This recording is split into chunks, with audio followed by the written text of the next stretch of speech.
proud of it. James Creedon, good morning. Good morning indeed. Let me guess, it's dominating your press view. Well, it is, Don't worry, I'm definitely just presenting the news as it is, I promise. I'm not in any way spinning it.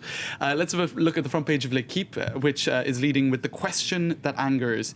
And as I was saying earlier, it's not Thierry Henry's... Indeed, and it's not the handball.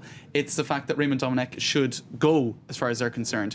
Now, the thing is, the paper has a history of calling for French managers to go, right back to 1998 when they called for Aimé Jacquet to step aside. Now, he was the manager that brought France to victory in the 1998 World Cup played here in France. So that was clearly a bad call. He was doing something right. But so they're saying, look, we're aware of that, but Raymond Domenech is separating Les Bleus from their fans, and he simply cannot continue in this role. And this is not a populist move. He just is not effective in the role of managing the team. And in the editorial, they give a lot of justifications for why he should stand down. Now, moving to Libération. Incidentally, sorry, before you do move on, Henry est désolé. Thierry Henry yes, he has apologised. Sorry, that's quote. Yes, he has apologised, which only, I suppose, stirs up the scandal even more. If he had said nothing, it would sorry, probably James, have been... I should have said nothing. Let's move on. If he'd said nothing, it might have been wiser. The front page of Libération, c'est pas le pied. This is not a foot, and indeed, as we can see quite clearly, it's a hand. And on their front page editorial, they're calling for a rematch, which is a pretty big deal because this is a mainstream French newspaper, and they're calling for a rematch. They're saying the honourable thing would have been for Henry to go to the referee to explain that it had been a foul, and imagine what would have happened. He said it says too that this would have been elegant and it would have had panache, and that perhaps France could have gone on to win the match anyway. Moving to La Croix. Interesting that Libération wasn't saying that the day after the match, were they? Well, they seem to have changed their mind, or at least Laurent Geoffrin, who wrote the editorial, that's his position. Maybe Haley writes in Friday's edition. Perhaps so. But moving to La Croix, the Christian or the Catholic newspaper, they in their editorial they're talking about the 1982 semi-final of the French Open. What relevance does this have, you would say? Well, there was a guy called Wilander, who was a young Swedish player, and this sounds like I'm launching into a big long story. I will try to make it short and relevant. I know what's coming anyway. Anyway, he was declared the winner of that match, but in fact his opponent had struck the ball in. It was called out by the umpire.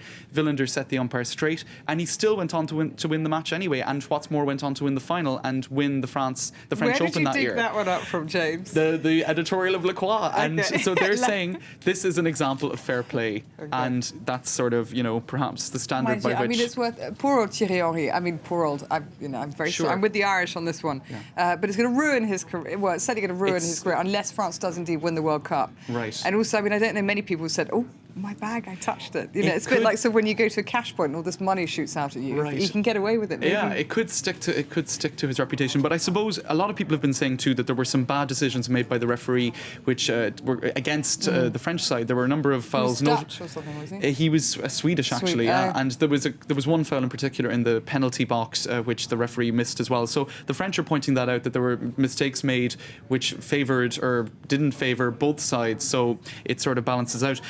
Very quick look at the front page of Le Parisien. Unease or malaise is their headline, and Thierry Henry's handball has given rise to strong emotions in Ireland and France, well beyond the world of sport. And inside, they're saying really that a rematch is not going to happen.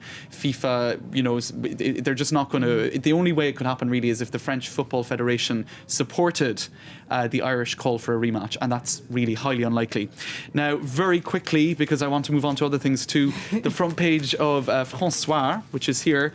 Cocoriquac is their headline, and I think it's worth explaining because it's kind of a very French headline. Cocorico is the French for cock-a-doodle-doo, and quack is kind of a blunder, so they're saying the blunder of the French side. Yes, so I just thought I'd point that out.